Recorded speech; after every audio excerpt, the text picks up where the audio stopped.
Assalamualaikum warahmatullahi wabarakatuh. Puji syukur kehadirat Allah Subhanahu wa Ta'ala, berkat limpahan rahmat dan nikmatnya, sehingga kita semua bisa beraktivitas sebagaimana mestinya. Pemirsa dimanapun Anda berada, pada momen yang spesial ini saya ingin membahas dan mendiskusikan tentang upacara keagamaan sebagai bentuk penerapan nilai-nilai luhur Pancasila. Dan di dekat saya sudah ada sosok yang luar biasa. Sehat Mas Amir? Mas Amirullah ini sendiri merupakan mahasiswa semester 5 dari Universitas Islam Negeri Malang. Baik, di sini pembahasannya cukup unik ya teman-teman, karena kita tahu bahwasanya upacara keagamaan di Indonesia itu tidak membuang daripada nilai-nilai kebudayaannya. Benar seperti itu Mas Amir? Dan untuk mengulas tentang tema kita hari ini, saya ingin membahas tentang tahlil dan petik laut. Tahlil itu sendiri kalau boleh dijelaskan apa ya Mas Amir? Ya, gini, tahlil ini adalah salah satu kegiatan keagamaan yang ada di Indonesia, yang mana kegiatan ini dilakukan ketika ada orang meninggal. Jadi konsep acaranya ini bukan selamatan, cara bahasa kita itu selamatan dengan menggunakan doa-doa yang berupa yasin dan juga tahlil, ya, la ilaha illallah. Nah, di rumah orang yang berduka. Jadi orang yang berduka ini mengundang warga sekitar untuk berdoa bersama sebagai acara selamatan gitu. Dan berarti teman-teman kita semua sudah mendengar sedikit penjelasan mengenai tahlil dari Mas Amir.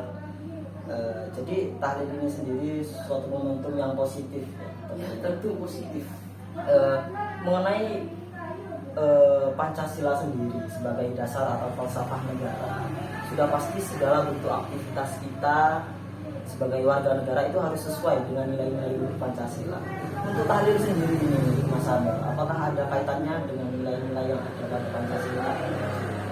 Ya, gini Mas ya, menurut sejarahnya yang saya tahu ini, tahlil itu sudah ada sejak sebelum Indonesia merdeka.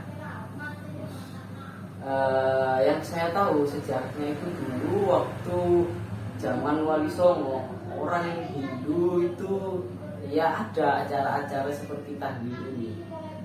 Tapi dengan adat dan budaya mereka, dengan kepercayaan mereka. Lalu masuklah Islam yang diperjuangkan oleh para sunan, dilakukanlah perbenahan melalui syiar agama, ya, tentu saja perbenahan kepada masyarakat Indonesia dengan cara-cara Islami. Jadi kalau yang kita tahu dulunya tahlil ini dilakukan oleh umat Hindu. Nah, oleh para sunan ini lalu dilakukan dengan cara-cara yang Islami. Nah, apakah tahlilan ini berkaitan dengan Pancasila yang lahir jauh setelah tahlilan ini ada? Menurut saya tahlilan ini sangat berkorelasi sebenarnya dengan Pancasila. Kenapa demikian? Kita tahu sila yang pertama ini, yang mana bunyinya adalah ketuhanan yang Maha Esa. Tidak akan ada kegiatan keagamaan kalau orang tidak meyakini adanya Tuhan. Benar apa tidak? Ya, betul. Apa terlebih lagi kan ini meskipun tidak semua agama ada punya acara tahlilan ini, tetapi ini sudah mewakili bahwa di Indonesia ini Tuhan atau agama ini benar-benar satu hal yang wajib gitu. Lalu kemanusiaan yang adil dan beradab. Tentu di dalam tahlilan ini kita masyarakat sini ya khususnya yang saya tahu itu tidak pernah membeda-bedakan apakah ada keluarga yang kurang mampu atau keluarga, semua itu sama. Jadi dimanapun ada orang meninggal atau berduka, itu pasti ramai dengan orang tahlilan. Jadi tidak membeda-bedakan, adil kepada siapapun. Termasuk nilai adab di dalamnya. Ya, nilai adab itu kita menghadiri undangan orang yang sedang berduka untuk berdoa bersama, itu juga sesuatu adab menurut saya. Dan tidak membeda-bedakan, itu sebuah nilai yang luar biasa, Yang sangat tinggi tentu. ya. Lalu untuk sila ketiga, Persatuan Indonesia, ini saya sempat dulu juga pernah bertanya kepada salah satu sesepuh di daerah sini, bisa dikatakan sesepuh. Dia orang yang cukup intelek dalam urusan agama dan juga kehidupan sosial. Beliau pernah berkata gini, sebenarnya semua kegiatan keagamaan, termasuk di dalamnya tahlilan itu, Mas, kenapa kok kita mengundang orang banyak? Nah, itu dasar dari kegiatan ini adalah untuk kerukunan. Ya, untuk kerukunan. Jadi ya orang itu bertemu dengan orang lain itu, apalagi di dalam momen-momen keagamaan yang tentunya menurut saya membuat orang bersemangat, itu akan menjadi suatu hal yang luar biasa. Jadi orang bersosialisasi itu, apalagi dalam kegiatan yang positif, itu sudah pasti membawa satu dampak yang positif. Nah, inilah yang menurut saya dapat dikatakan sebagai persatuan, baik itu persatuan persaudaraan secara negara atau yang biasa disebut dengan ukhuwah watoniyah. Nah, dan juga persatuan dan persaudaraan secara keimanan dan keagamaan, yaitu Islamnya, ukhuwah Islamnya, ya, seperti itu. Lalu nilai Pancasila keempat, yaitu kemanusiaan, kerakyatan yang dipimpin oleh hikmat kebijaksanaan dalam permusyawaratan perwakilan. Jadi begini, sejarah yang saya tahu, tahlilan itu zaman dulu pernah ditentang oleh salah satu sunan, yaitu kalau tidak salah beliau sunan yang paling sepuh, yang paling senior, yaitu Sunan Bonang, insya Allah ya, kalau tidak salah. Mungkin nanti bisa di search sendiri, bisa dicari sendiri. Beliau mengatakan bahwa ini kegiatannya terlalu berbau Hindu. Nah, maka dari itu kita itu seperti tasabbah kalau bahasanya itu, mengikuti atau menyerupai. Oh iya betul. Ya, tasabbah atau menyerupai. Lalu para sunan ini bermusyawarah mengenai tahlilan dan lain sebagainya dengan cara yang insya Allah sangat-sangat luar biasa ya, sangat-sangat agamis, yang tentu berisi kerukunan dan segala macamnya. Karena di saat itu ya bukan orang biasa, para wali, para sunan, istilah orang-orang yang ilmu agama dan ilmu sosialnya itu luar biasa. Pada akhirnya apa? Hasil musyawarah ini mengatakan bahwa ini bukan sesuatu yang tidak boleh. Jadi tahlil ini sudah melalui istilahnya, kalau kita bisa katakan, ada musyawarah keagamaan dan musyawarah persaudaraan secara itu kan untuk proses mencetuskan tahlil itu sendiri dalam pembuatannya. Para sunan ini bermusyawarah. Terus untuk proses ketika pagelaran atau ketika pelaksanaan tahlil itu sendiri, apakah ada musyawarah di dalamnya? Begini Mas ya, di Indonesia ini kan juga tidak semua orang itu mampu.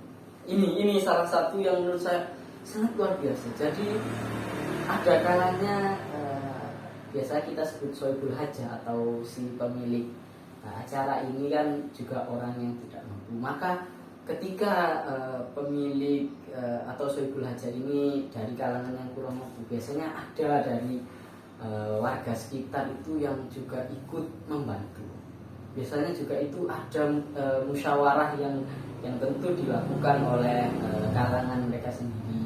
Biasanya seperti saudara, saudara dekat dan lain-lain itu juga bermusyawarah bagaimana ini enaknya nanti untuk suguhan para orang-orang yang ikut dalam kegiatan ini kan keluarganya juga kurang mampu, bagaimana kalau kita bantu, seperti itu Mas. Dan juga tentu biasanya para sesepuh itu juga ya istilahnya juga bermusyawarah dengan sesama untuk mengkoordinasikan bagaimana acara ini akan berlangsung seperti itu. Untuk daripada sila kelima sendiri, Singkat saja menurut saya, seperti yang nomor 2, kemanusiaan yang adil dan beradab. Jadi kita tidak membeda-bedakan. Keadilan sosial ini juga selain tahlil itu kan sebelumnya pasti ada yang namanya takziah. Nanti waktu takziah ini kita akan memberikan makanan pokok, dan itu menurut saya salah satu nilai sosial yang luar biasa adilnya. Seperti itu. Baik, jadi tadi sudah disampaikan oleh Mas Amirullah mengenai korelasi antara tahlil dengan nilai-nilai luhur Pancasila. Kemudian ada juga praktik agama yang serupa, yakni petik laut, Mas, khususnya di tanah Jawa. Untuk korelasinya sendiri, apakah mirip-mirip dengan tahlil atau mungkin ada perbedaan yang signifikan? Kalau itu sendiri saya kurang tahu ya. Mungkin dasar pokoknya itu sama seperti itu. Tapi acara petik laut ini kan biasanya kita membuang kepala kerbau atau kepala kabel. Nah, mungkin yang akan saya luruskan bahwa membuang ini bukan membuang tapi sesajen, bukan. Itu sebenarnya menurut para sesepuh yang saya tahu adalah untuk menarik ikan-ikan ini, istilahnya membuang makanan lah untuk mereka, untuk para ikan itu ya. Jadi ikan tangkapan itu mendapati makanan mereka, untuk makin berisi, makin itu mungkin nilai falsafahnya di situ sebenarnya. Jadi bukan kita mempercayai tentang nilai-nilai itu yang harus saya Baik, jadi untuk korelasinya sendiri sudah mirip-mirip ya dengan tahlil. Insya Allah seperti itu. Baik, jadi para pemirsa dimanapun Anda berada, kita sudah berdiskusi sekitar 10 menit. Banyak sekali pelajaran yang telah kita ambil dari sosok Mas Amirullah ini, luar biasa. Kita sama-sama belajar. Sosok yang luar biasa ini dengan pelajaran yang tentu sangat tinggi nilainya, karena kita sebagai warga negara Republik Indonesia harus paham, terutama bagi para muslim, tentang nilai-nilai luhur Pancasila dan korelasinya dengan praktik keagamaan kita sendiri. Jadi nilai nasionalismenya ada, nilai cinta agamanya juga ada, seperti itu. Baik, terima kasih Mas Amir atas proses diskusi yang luar biasa ini. Saya juga sungguh pelajaran yang begitu bernilai. Semoga apa yang disampaikan oleh Mas Amir yang sudah kita diskusikan bersama bisa bermanfaat bagi kita semua. Sekian wawancara dari saya dengan Mas Amir. Assalamualaikum warahmatullahi wabarakatuh. Waalaikumsalam.